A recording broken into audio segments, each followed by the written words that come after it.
Lady Adelaide Merrick sat at the head of her own harvest supper. The estate ledger lay on the table by her hand. She reached to open it, and the land agent, Josiah Crane, slid it away from her across the linen. He set a heavy brass candlestick down on the closed cover. He smiled while he did it. She did not reach for it a second time. Before 30 tenants and their children, he rose and made an announcement. 3 cottages would be cleared at Michaelmas. For arrears, he said. And then he looked at the widow at the head of the table, and he said this, gently, as a kindness. A widow's place is the drawing room, my lady. The books are a man's burden. Leave them to me. She did not argue. She thanked her guests. She went up to bed. But the next morning, she did not send for the ledger. She saddled a horse herself. She rode to the oldest farm on the estate. And she went to ask one question that no one had asked in 9 years. If you believe that quiet people read the fine print, this story is for you. Before we go on, subscribe to the channel and tell me in the comments the town you're watching from tonight. I want to see how far this story travels. Now let me take you back to the beginning. The carriage came into Nether Renfield on a grey afternoon in the autumn of 1868. Shropshire lay wet and gold around it. The hedges dripped, the lanes were deep with mud, and the wheels sank to the hubs at the ford, and the driver had to whip the horses up the far bank. Lady Adelaide Merrick watched it all through the glass. She had not seen this country in 11 years.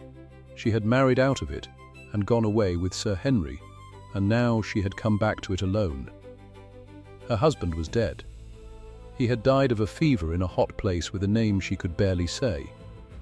He had gone out in the Queen's colonial service, meaning to make the estate's fortune from afar, and instead the estate had sent money out to him, year after year, and now there was a grave she would never see, and a house she had never truly lived in. Renfield Hall was hers. So were its people. So were its debts. She was 43 years old. She was not a fool. She had buried a husband and 2 infants in her life, and she had learned that grief does not excuse a woman from her sums. She sat straight in the carriage. She wore her mourning plainly, and when the hall came up out of the trees, long and low and stained with damp, she looked at it the way you look at a patient you have not yet examined. Josiah Crane was waiting on the steps. He was a big man of 55, well-fed, with a clean coat and a churchwarden's dignity. He had been the land agent here for 9 years. He handed her down from the carriage himself. He spoke of her loss with exactly the right weight of sorrow. He had a warm, low voice, the kind that makes people trust a man in a moment. "The house is tired, my lady," he said. "I'll not pretend otherwise, and the estate with it. But you're home now. We'll see it through together." She thanked him. She meant it. She had no reason yet not to. That first fortnight, he showed her the shape of her ruin. He was patient about it. He walked her through the accounts in the small parlour, a fair, clean copy laid open on the table, his broad finger moving down the columns. The rents were poor, he said. The land was sour, and the tenants were behind. Many cottages were in arrears, some by years, and there was the matter of the mortgage. £4,000, he said. I arranged it 3 years past, when the last remittance to Sir Henry came due, and there was nothing in the box to meet it. I'll be plain with you, my lady, I hated to do it. But it was the mortgage or the shame, and I'd not see the family shamed. He said the family as though he were part of it. She looked at the figure. £4,000. It was a great deal of money. It sat at the bottom of the page like a stone at the bottom of a well. The estate is failing then, she said. Tired, he said. Not failing. Not while I've breath. But tired, yes. These are hard years for land, my lady. All over the county it's the same. She believed him. That is the part she would think about later, in the dark. She believed him because he was respectable, and because respectable men keep honest books, and because she had been raised to think that this was simply true, the way rain is true. A churchwarden, a man who had served the family 9 years. Why should he lie to her? What would be the shape of such a lie? So she did the thing she knew how to do. She learned her people. She did not stay behind the hall's grey walls. Within a week she was out in the lanes in her plain black, with a basket over her arm and her skirts pinned up out of the mud. She went to the sick rooms.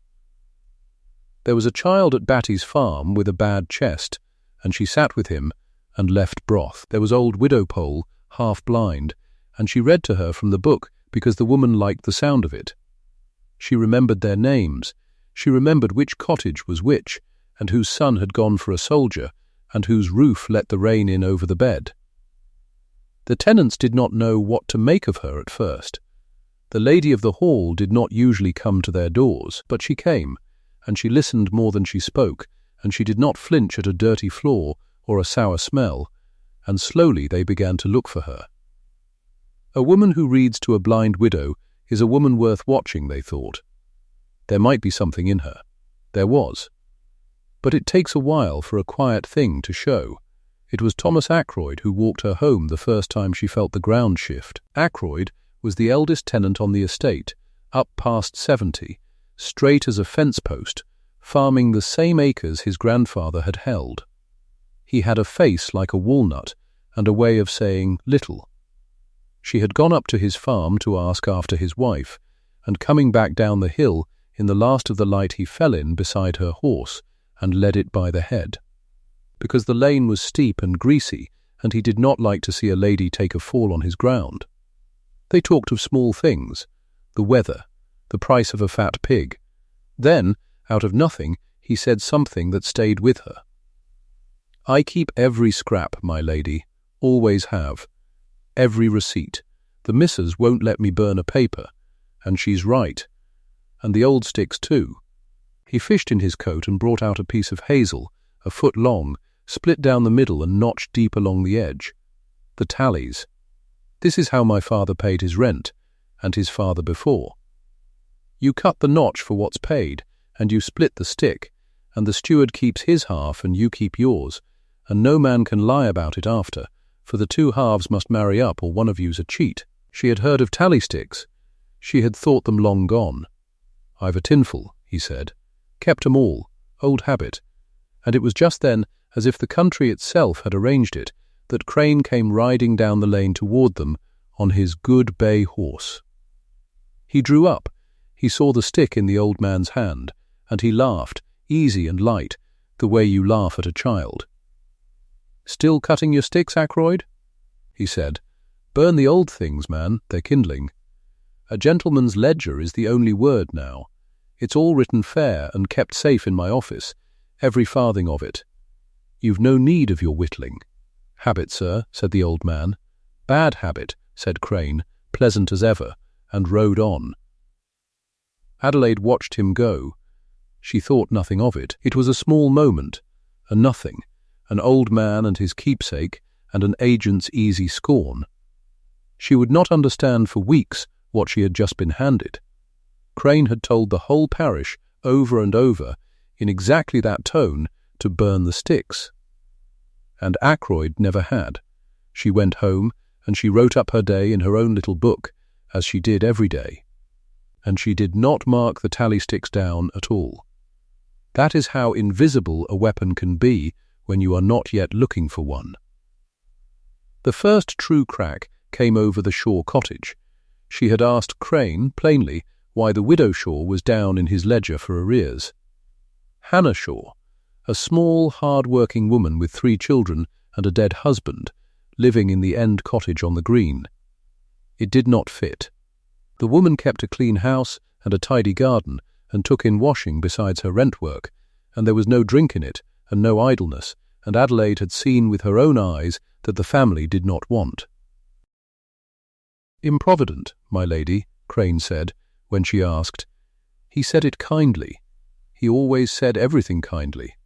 The poor are improvident. It's not their fault, some of them. They mean well. But they don't lay by. She'll owe a little, and then a little more, and then a season goes bad, and there you are. It's the way of them. You mustn't distress yourself over it. It's the oldest story in the world. The poor are improvident. She heard it, and it was so smooth, so reasonable, so exactly what a lady is expected to nod along to, that she nearly nodded along to it. But she went to see Hannah Shaw. She sat in the small clean kitchen while the children were out, and she asked the woman gently how she was placed. And Hannah Shaw, who had been dreading this visit, who thought the lady had come to turn her out, understood at last that she was being given a chance to speak. She went to a drawer. She brought out an apron, an old work apron, folded careful, and sewn into a fold of it, hard little lumps, were coins. Her rent, saved back, quarter by quarter. "I have never once been behind, my lady," she said. Her voice shook. "Not once in my life. My man taught me. Rent first, before bread, before boots, before Christmas. I pay it every quarter into Mr. Crane's own hand, the full sum, and I have never had a receipt for it that I could keep, for he says the ledger's receipt enough. But I paid it. Before God I paid it.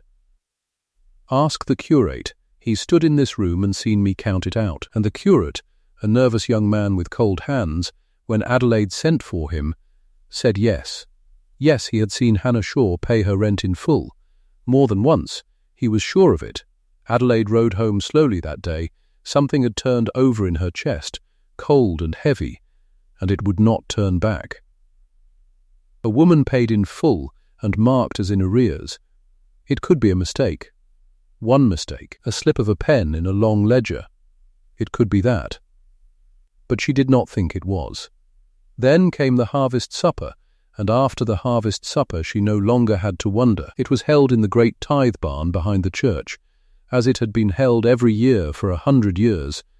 The long trestle tables set down the middle, and the lamps hung from the beams, and the smell of roast and ale and wet wool and cut straw thick in the air. 30 tenant families came, and their children, so that the barn was full of noise and warmth and the faces of nearly everyone who lived and worked on Renfield land.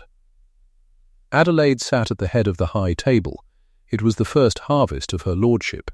She had meant it to be a beginning. She had brought the ledger down with her. Not the fair copy. She had asked Crane, that afternoon, in front of the housekeeper, to bring the working ledger to the supper, for she wished to look through it before the whole company and thank her tenants by name for what they had paid. It was a small idea, a gracious one. She thought it would please them. Crane brought it. He set it on the table near her place, and she saw him watch it all evening the way a dog watches a bone. When the meat was cleared, she reached for it. She meant to open it there in the lamplight and read out a name or two and say a kind word. Her fingers touched the cover, and Crane's hand came across and slid the book away from her, over the cloth, smooth as anything, and he set the great brass candlestick down on top of it. He did it smiling. He did it as though he were helping her, sparing her a tedium, and then he stood up. He was good at standing up before a room. He had done it in church 100 times. He let the noise fall, and he told them, warm and grave, that times were hard, and that a good steward must sometimes do a hard thing, and that at Michaelmas 3 cottages would be given up. For arrears, he said. He named no names, but half the barn knew, and the shore end of the green went white and still. Then he turned to Adelaide, and before every soul in that barn, he said the words, "A widow's place is the drawing-room, my lady. The books are a man's burden. Leave them to me."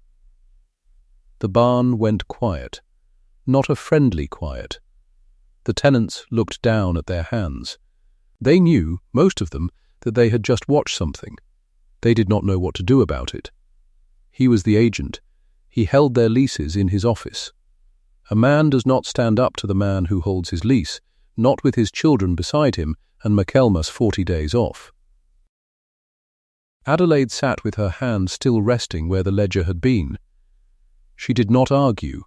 She did not raise her voice. She had learned, long ago and in a hard school, that there is a kind of anger you must not spend in the moment, because to spend it is to lose it, and to lose it is to lose everything. She felt it go through her, cold and total and clarifying, and she held it. She rose, in her own time, and she thanked the company for their year's work, and her voice was steady and warm so that the frightened room eased a little.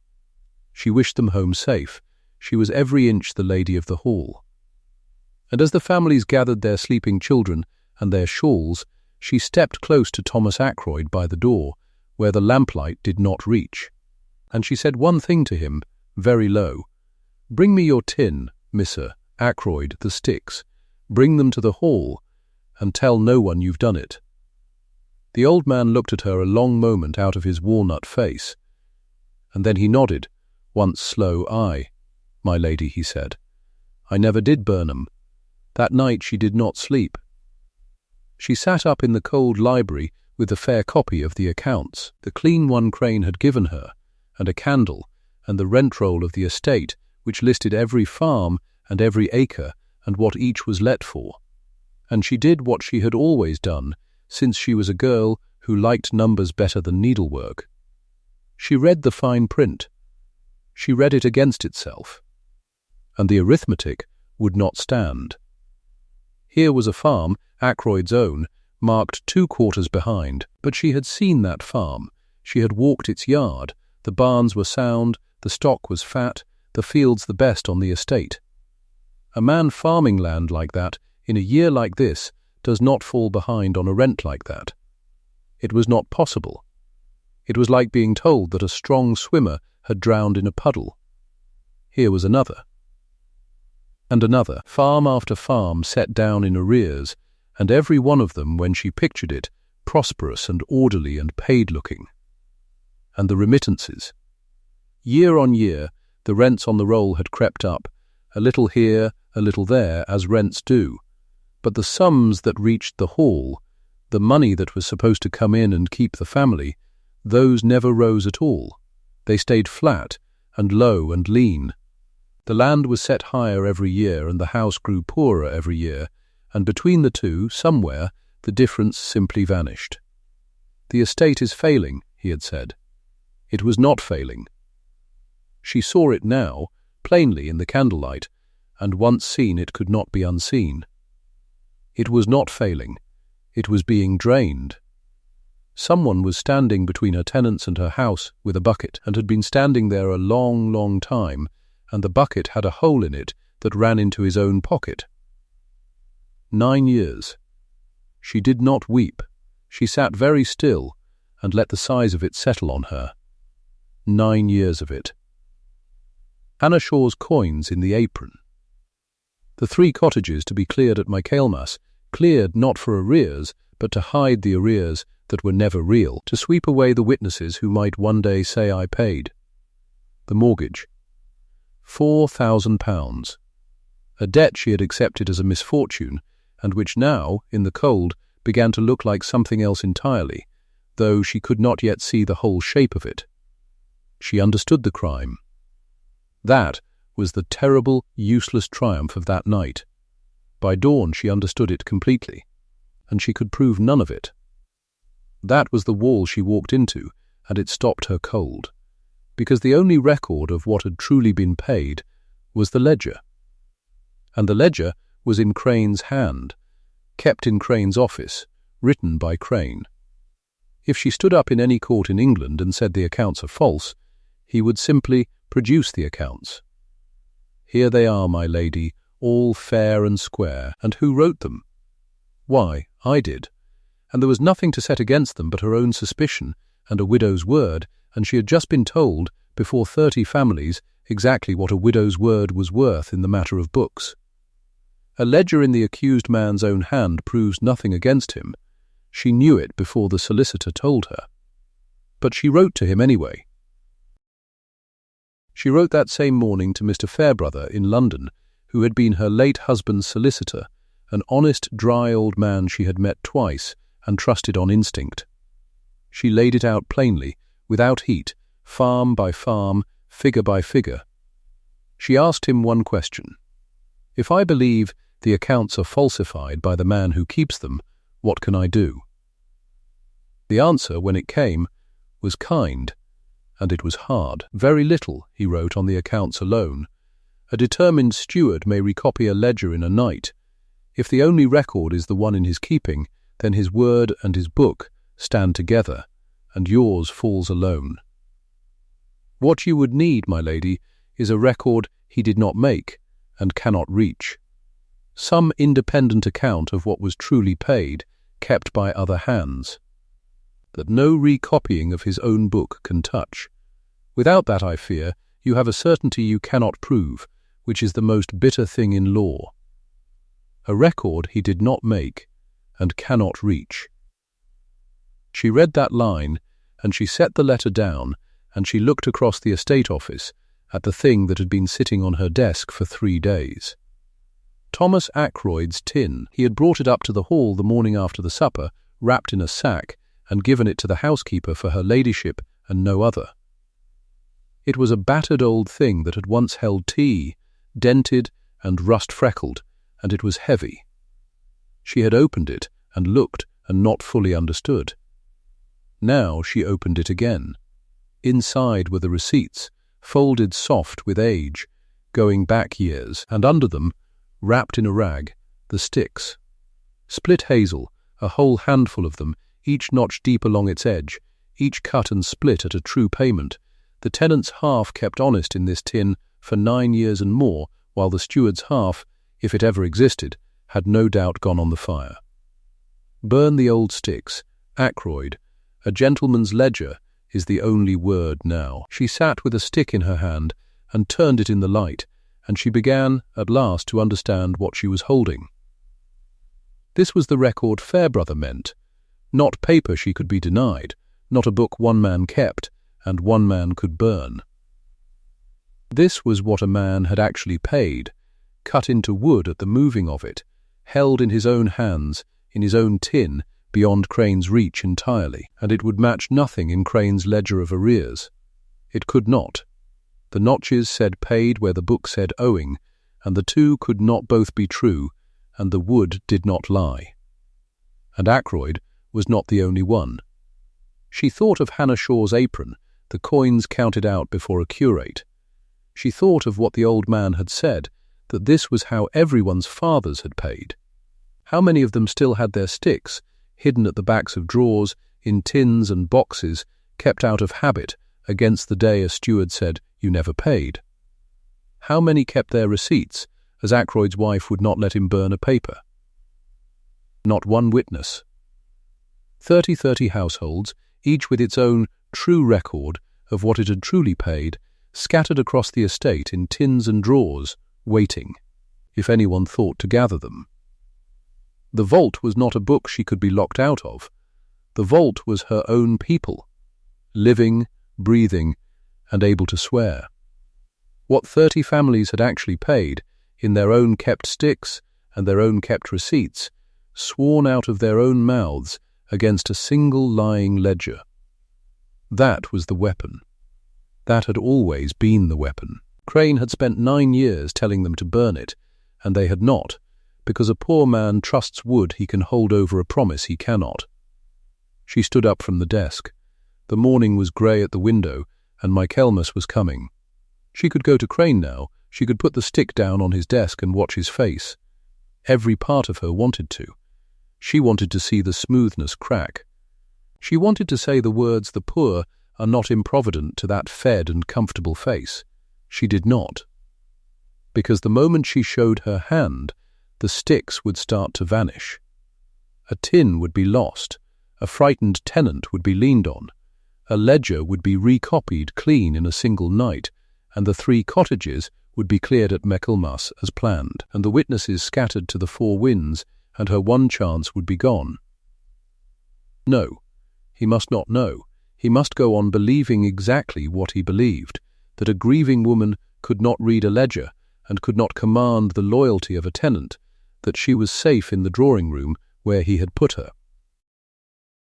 Let him believe it. Let him believe it right up until the end. So she did not confront him, and she did not wait on London. She did the one thing no one on that estate expected the lady of the hall to do. The next morning, early, before the house was properly up, She went out to the stable herself, and she saddled a horse with her own hands, clumsily, out of practice, and she led it into the yard and mounted from the block. And she rode out alone, up the greasy lane, into the hills, to the oldest farm on the estate. To Thomas Ackroyd. He was in the yard when she came. He took the horse's head. He did not ask why she had come. He waited, the way old country people wait, ready for whatever was in her. She got down. She had her little book and a pencil in her pocket, and she asked him the question, the one that mattered, the one that no one, in 9 years of that man keeping those books, had ever thought to walk up a hill and ask a tenant to his face. "Mr. Ackroyd," she said, "I want you to tell me the truth, and I'll write it down as you say it. What did you truly pay? Every quarter. In full, from the first year Mr. Crane kept the books to this one. Not what the ledger says. What you paid." The old man looked at her for a long moment. Something moved behind his walnut face, something that might have been relief, that might have been the loosening of 9 years of a thing held in. "Come inside, my lady," he said. "It's a long telling. And bring the tin, we'll lay it beside the words, and you'll see they marry up." She followed him into the low warm kitchen. She sat at his scrubbed table with her little book open. And she began to write down, in her own steady hand, the first true account that had been taken on the Renfield estate in 9 years, 1 quarter at a time, 1 notch at a time. The old man's voice and the old man's sticks agreeing with each other and disagreeing, wildly, damningly, with everything Josiah Crane had ever written down. When she had filled 3 pages, she looked up at him, and she asked him for one thing more. "The others," she said, "the ones who kept their sticks, the ones who never burned them. I need their names, Miss Ackroyd, quietly, 1 at a time, as if I were only paying calls." And the old man smiled, slow, for the first time she had ever seen. "There's more of us than he thinks, my lady," he said. "There's a deal more of us than he thinks." Down at the hall, Josiah Crane sat comfortable in his office, with the fair copy open before him, and he did not know that the ground had begun, very quietly, to move under his feet. She rode home that first afternoon with 3 pages in her pocket and a notched hazel stick wrapped in her handkerchief, and she was careful all the way down the hill to keep her face plain. A widow riding back from a charitable call. Nothing more. That was the thing she had to be now. That was the whole of it. She passed Crane on the drive. He was standing at the corner of the stable yard with his hands folded behind him, watching the light go, and he lifted his hat to her with that soft, patient smile he kept for her alone. "You've been to the poor again, my lady," he said. "You've a kind heart. It does you credit, though I'd not tire yourself climbing to old Ackroyd's. The man's half in his grave and behind on his rent besides. He gave me tea," she said, and told me a long story about the weather." Crane laughed, a comfortable laugh, the laugh of a man who has measured a woman and found her exactly as small as he hoped. "They will do that," he said. "Good evening, my lady." She went up the steps and into the hall and did not let her hand shake until the door of her own room was shut behind her.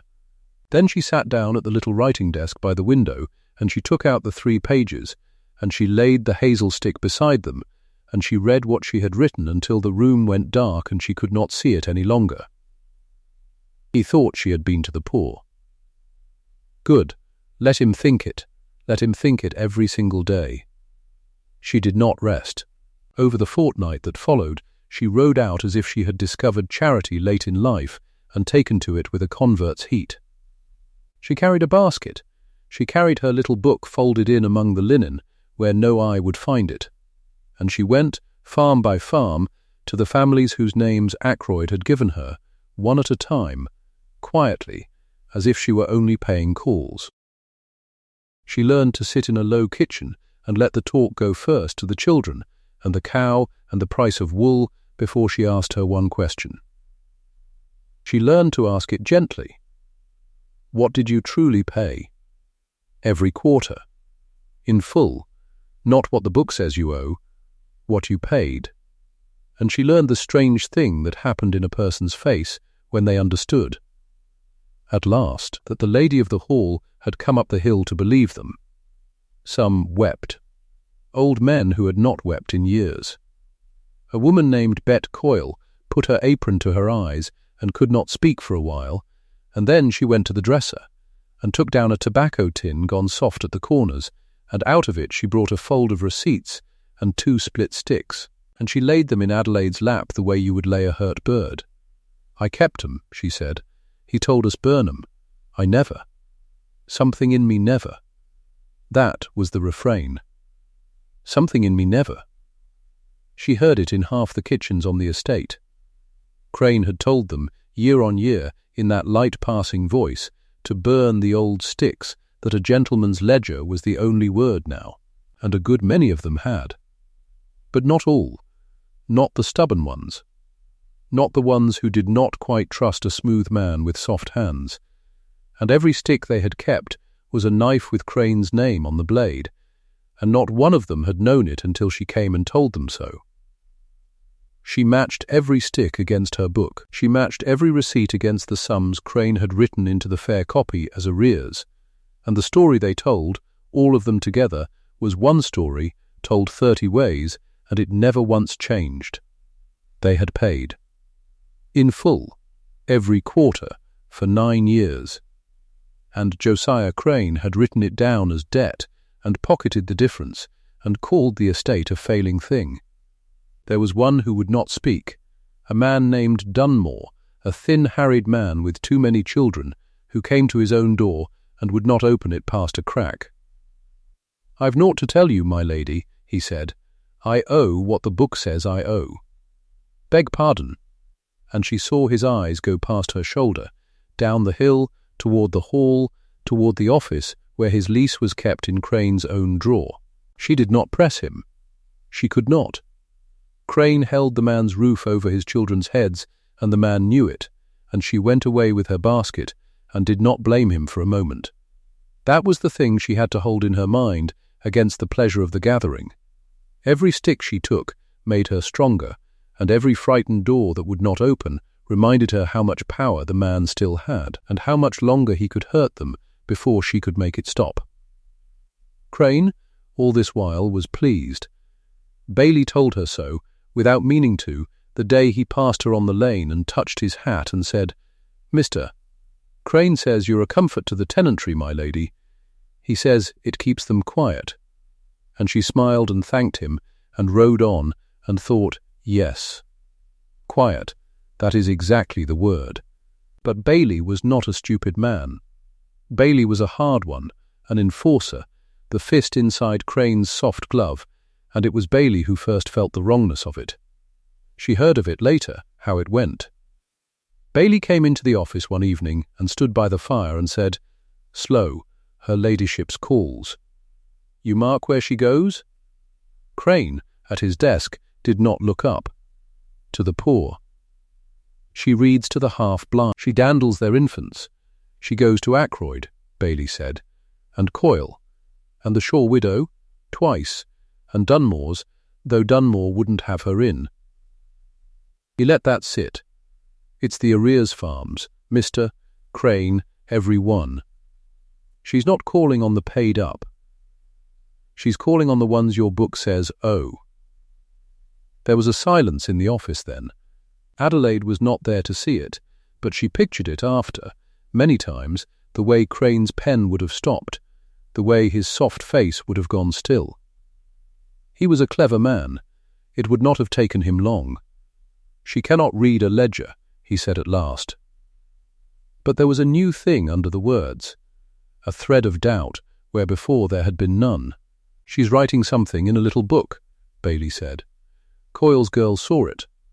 She writes while they talk." After that, Crane watched. She felt the change in him the way you feel weather. The patient pity was still there when he spoke to her, but there was something behind his eyes now that had not been there before, some cold, careful attention, and she knew the easy days were over.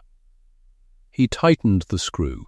He let it be known, through Bailey, that the 3 McElmus evictions were certain now, that any tenant who made trouble would find his own name added to the list. He meant it to freeze their tongues. And it worked. 2 doors that had opened to her the week before did not open the week after. The gathering slowed. She could feel the trap she had half-armed beginning to jam. And then, at dusk, on a wet Thursday, when she was walking the terrace alone and near to despair, a young man came up out of the shrubbery with his hat in his hands and his face the colour of ash, and it was Peter Vane, Crane's clerk.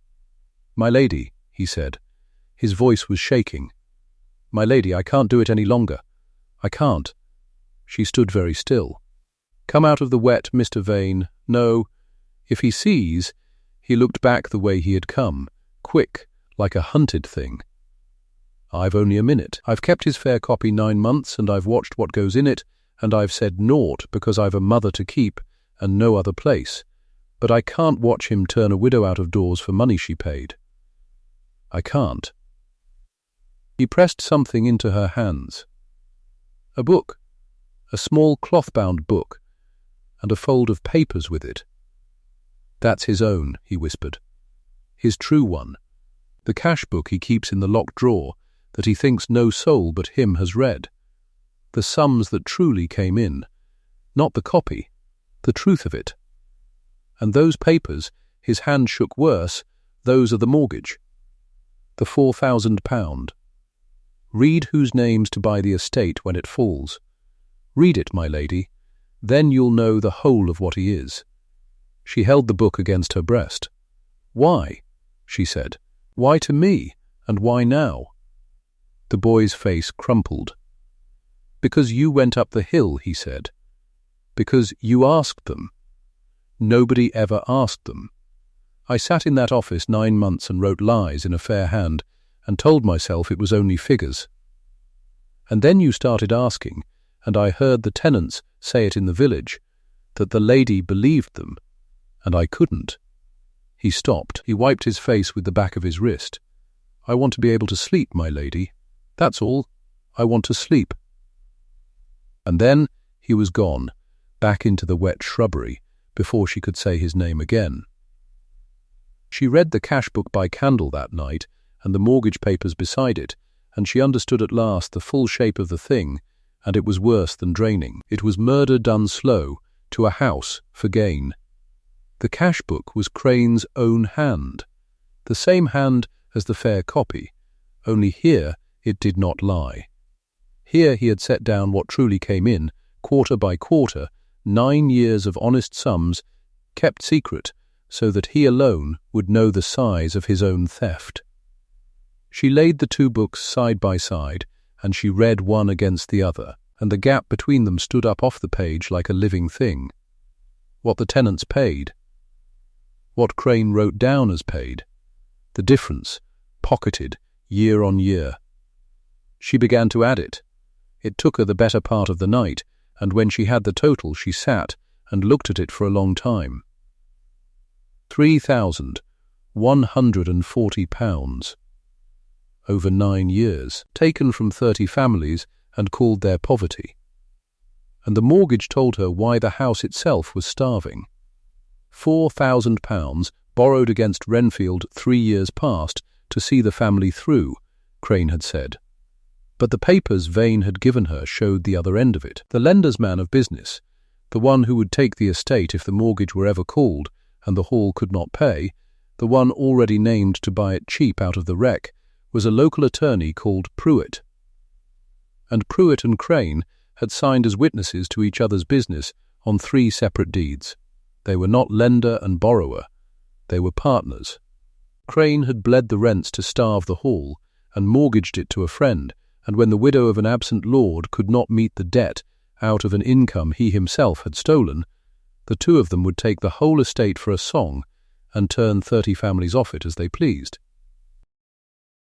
He had not meant to skim a little and be comfortable. He had meant to own the ground under all their feet, and he had been 40 days, no more, from the McElmus audit that would begin to make it real. She did not weep. She was past weeping. She sat at her desk in the cold, and she wrote one letter to Mr. Fairbrother in London, and she told him everything, and she asked him to come, and to bring the law with him, and to come quickly, and to tell no one at Nether Renfield that he was coming. Then she sealed it herself, and she gave it to no servant of the hall, but rode out at first light and put it into the post with her own hand 2 villages over, where Crane's eyes did not reach. Now it was a race, and she knew it, and so, very soon, did he. For Crane found her out. It could not have held much longer, and it did not. A stick went missing from where Bailey knew it should be, in Coyle's kitchen, and Bailey put the fright into Bet Coyle until the woman broke and admitted the lady had it. And a tenant, Crane, leaned on let slip that her ladyship had been writing sums. And Crane, clever and cold and frightened now himself, understood at last that the harmless widow who read to the half-blind had spent a month arming a gun and pointing it at his heart. He did not run. A running man confesses. Instead, he moved fast, the way a cornered clever man does. He announced that the McElmus audit of the estate accounts would be brought forward, and held early, and, this was the sharp part, held privately. In his own office, before himself and Bailey and Pruitt as the family's men of business, to spare her ladyship the tedium and distress of figures in her grief.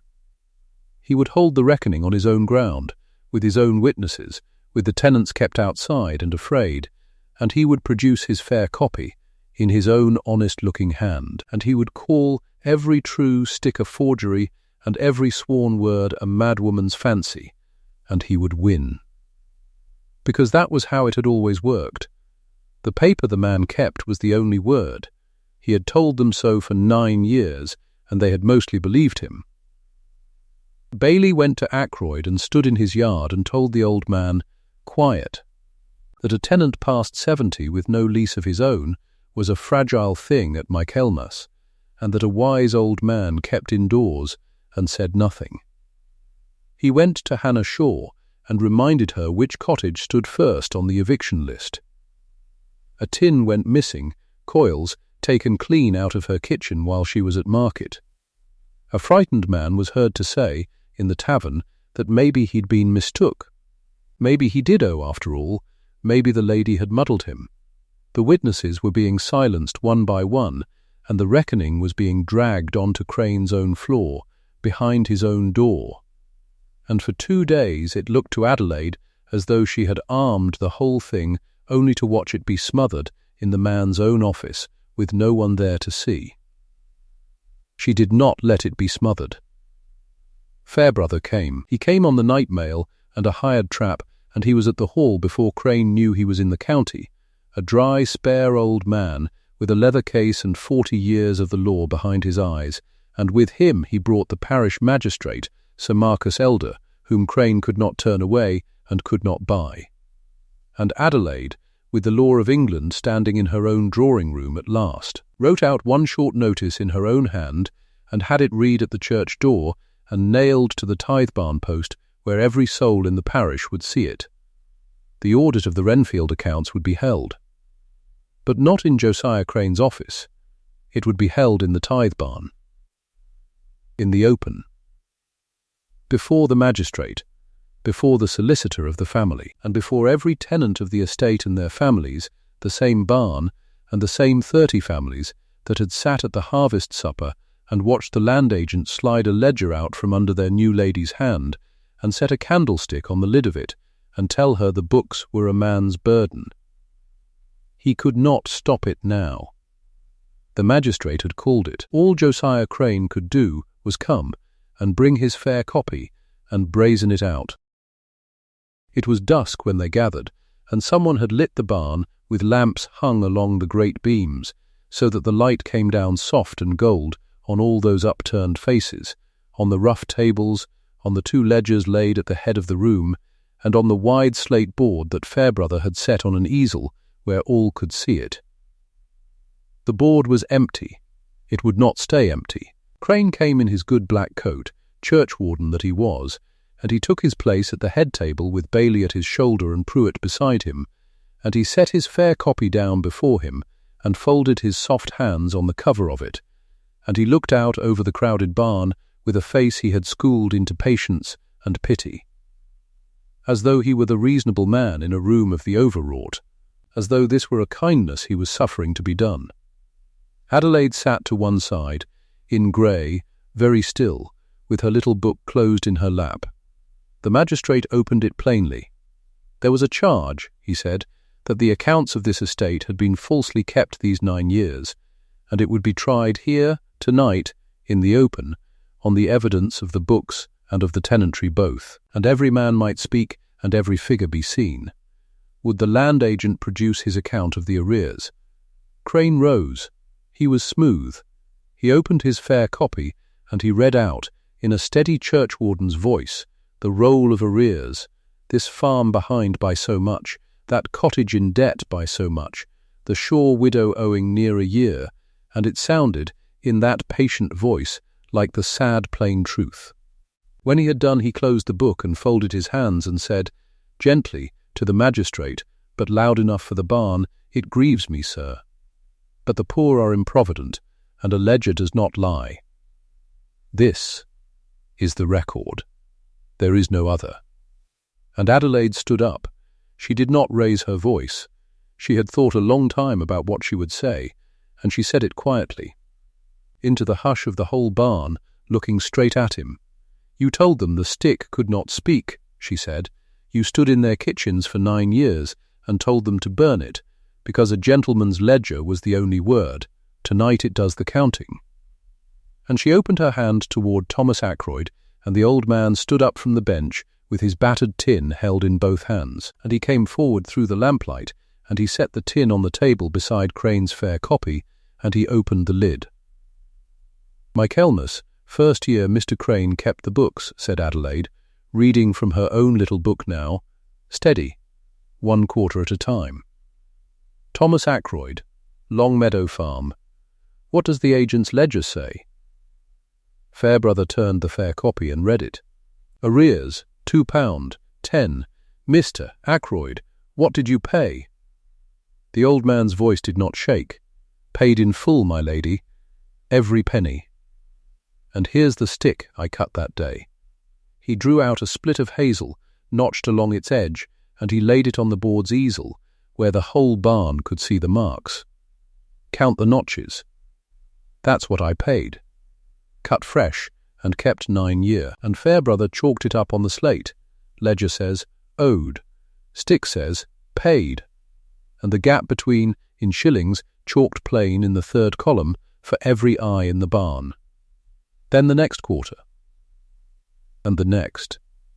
And then Bet Coyle stood, with her soft-cornered receipts, and told what she had paid, and her sticks went up on the easel beside Ackroyd's, and then a man from 6 Elms, and then the family at the water meadow, and then one after another the length of that barn, each rising in turn, each saying the sum, each laying his kept stick or her folded receipt against the agent's book of debts, and Fairbrother chalking every gap up on the board in a hand that got no less steady, though the column of figures grew and grew and grew. It was the sound of it that Adelaide remembered after. Not shouting. There was no shouting, just the plain voices of poor people saying, one after another, what they had truly paid in full, my lady, every quarter, and the small dry click of a hazel stick set down on wood, and the tap of chalk, 30 times over, and the barn watching the 3rd column climb. Crane sat through it with his face going the colour of tallow. Twice he tried to break in. "The sticks are worthless, sir. A man may notch a stick to say anything." But the magistrate lifted one hand, and the old lawyer said, without even turning, "They agree with one another. Mr. Crane, 30 of them, kept apart, in 30 kitchens. And every one agrees with the next, and none of them agrees with you. Sit down." And Crane sat down, and when the last tenant had spoken, and the last stick was laid, Fairbrother added the 3rd column there on the board before them all, and he wrote the total at the foot of it, large enough for the back of the barn to read. £3,140. That, said the old lawyer into the silence, is the sum by which the money these people paid exceeds the money this ledger admits was paid, over 9 years. It did not vanish. Money does not vanish. It went into a hand. He looked at Crane. We shall now see whose.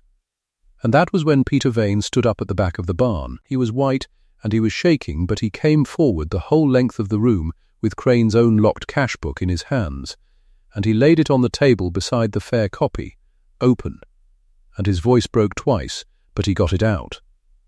That's Mr. Crane's own book, sir, he said, the one he keeps in the locked drawer. The true sums. What really came in. I wrote in the fair copy 9 months, and I know his hand as I know my own. He put a trembling finger to the one book, then to the other. Same hand, sir, the lies and the truth both in his hand. And the true book, the private one, it counts up near enough to what these folks say they paid. To the shilling near enough. He knew. He always knew. He wrote the truth in one book for himself and the lie in the other for the hall, and he took the space between. Fairbrother laid the 2 books side by side and turned them to the magistrate, and the magistrate looked from the one hand to the other, the same slope, the same curl to the figures, and he did not need long.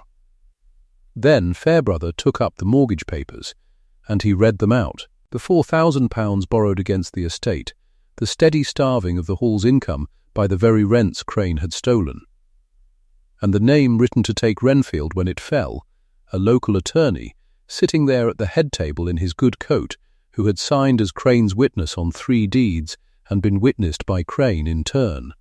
Pruitt, partners, the whole slow machine of it, laid bare in the lamplight, bleed the rents, starve the hall, call the mortgage, buy the ground cheap, and turn 30 families off it for their improvidence. 40 days from the first step of it, on this very night. The barn was very quiet when he finished, the kind of quiet that has a weight to it, and Josiah Crane rose one more time, because a certain kind of man will, and he turned not to the magistrate but to Adelaide, and he tried, with his tallow face and his shaking soft hands, the only key he had ever had. "My lady," he said, "you are grieved, and you are tired, and you have let these people fill your head with figures you cannot follow. A woman cannot keep an estate's accounts. It is no shame in you. Leave the books to the men who, the board has followed them for me, Mr. Crane," Adelaide said. "It is written large enough. Even a widow can read £3,140. And the barn, that had watched her be dismissed at the harvest supper and had lowered its eyes, did not lower its eyes now. 30 families looked at Josiah Crane in the gold lamplight, and not one of them looked away, and he saw it, and something went out of him at last, and he sat down and did not get up again. The magistrate spoke his word plainly. He did not shout it. He bound Josiah Crane over to be tried at the assizes for embezzlement and fraud, and he declared, on the solicitor's motion, that a mortgage procured by the deliberate ruin of the estate would not stand, and that the foreclosure was void, and that Renfield was not for sale, this Michaelmas or any other, to Pruitt or to any man. And then he had Crane led out, past the great barn door, the same door through which the man had once slid a ledger from under his lady's hand, and Adelaide watched him go, and she found she felt no triumph in it, only a kind of tiredness, and a great tenderness for the frightened people in the rows who were only now beginning to believe it was true. Each of the others fell in his turn, and each in his own way. Bailey, the fist, saw which way the night had gone, and was quick about saving what he could of himself. Before the magistrate had left the barn he had gone over, offered to tell all he knew of the moving of tin from Coyle's kitchen, of the leaning on Hannah Shaw, of Crane's own words in the office, in return for his own skin. The magistrate took his evidence and used it, and Fairbrother saw to it that a man who would sell his master to save himself got no soft landing for the selling. Bailey was dismissed from the estate in disgrace, his name known now in every farm he had ever bullied, and he went north before the month was out, where nobody had yet heard of him. which is the only place a man like Bailey can go. Pruitt rose and tried to say that he was only the family's honest attorney and had known nothing, and the 3 deeds with his own signature witnessing Crane's business were laid in front of him, and he had nothing to say to them. His purchase collapsed with the mortgage it had been built on. His part in it went to the assizes with Crane's, and the parish, which does not love a lawyer at the best of times, struck his name from the vestry rolls and took its business elsewhere, and within the year his shingle came down off the wall in the market square and was not put up again. And Peter Vane, who had stood up shaking at the back of the barn with his master's own guilt in his 2 hands, Vane, the magistrate treated gently, as an honest man will treat the one who confesses of his own will and turns the key. He had done wrong, and he said so, and he had undone it at the risk of his place and near his neck, and Adelaide, when it was all over, kept him on. Chastened, watched at first, but kept. There is a use in the world for a young man who has learned early and hard what a lie in a fair hand can grow into, and who will never write another one as long as he lives. Hannah Shaw's arrears were struck from the books that same night, with a line drawn through them by the magistrate's own hand. The cottage that had stood first on the eviction list, the one she had been threatened with while she carried her rent, sewn into the fold of her apron because she did not trust the man to write it down. That cottage was hers, free and clear, and no one would ever put her name on a list again. It was spring before the estate felt like a living thing again, and it was a soft green morning 6 months on that Adelaide took her tea out onto the terrace and let it go cold in the cup, because she was watching the lambs. They were on the shore pasture. The far field that had been called worthless in the ledger and was plainly nothing of the kind, a dozen new lambs staggering about their mothers in the wet grass with the sun coming up gold behind them. The rent books lay open on the table beside her cold tea, corrected now and balanced, kept in her own steady hand these 6 months. Every farm set down at what it truly paid, every family square. The £4,000 mortgage was gone, unwound by Fairbrother clause by clause once the fraud that made it was proved. The estate was not failing. It never had been. It had only been robbed by a trusted man, in the daylight, for 9 years, while everyone agreed to believe that the books were a burden too heavy for the widow to lift. In the estate office, on the shelf above the desk, sat Thomas Ackroyd's battered old tin, the tea tin that had held the tally sticks, returned to him after the assizes and then given back by the old man himself to keep at the hall, my lady, where the parish can see it, so the next agent minds his notches. It stood there now as the kept record of Renfield, a poor man's tin of split hazel sticks, honoured above all the leather ledgers, because it had told the truth when the leather lied.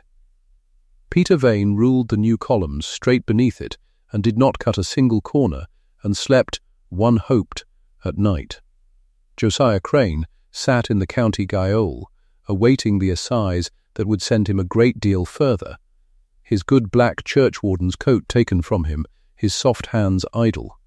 Bailey was somewhere north, and no letter came from him. Pruitt's shingle was down, and the square looked cleaner for the gap. And Lady Adelaide Merrick sat on the terrace in the spring sun with her cold tea and her honest books, and watched the lambs on the land she had kept, and thought about the things she had learned that she meant never to forget. A ledger can be recopied by the hand that keeps it. A number can be changed with a pen and changed back, and no one the wiser if only one man holds the book. That is the whole strength of a certain kind of thief, and Crane had traded on it for 9 years, that the paper he kept was the only word, and he kept it, and so he was the only word. But he had forgotten the sticks. He had told them year on year to burn the sticks, because some part of him knew. He could recopy his own ledger 100 times. He could not recopy 30 honest memories at once. He could not reach into 30 kitchens and change what 30 stubborn people knew they had paid, or uncut the notches they had kept in soft old tins, because something in them never trusted the smooth man's soft hands. The quiet ones. The ones who read the fine print, or kept a stick when they were told to burn it, and said nothing, and waited. She drank her cold tea, and she smiled a little, to herself, watching the lambs. If you have kept your own tin, if you have ever, quiet, held on to the proof when a comfortable man told you it didn't matter, then tell me the town you're watching from, and I'll know there are more of us out here than they think. There's a deal more of us than they think.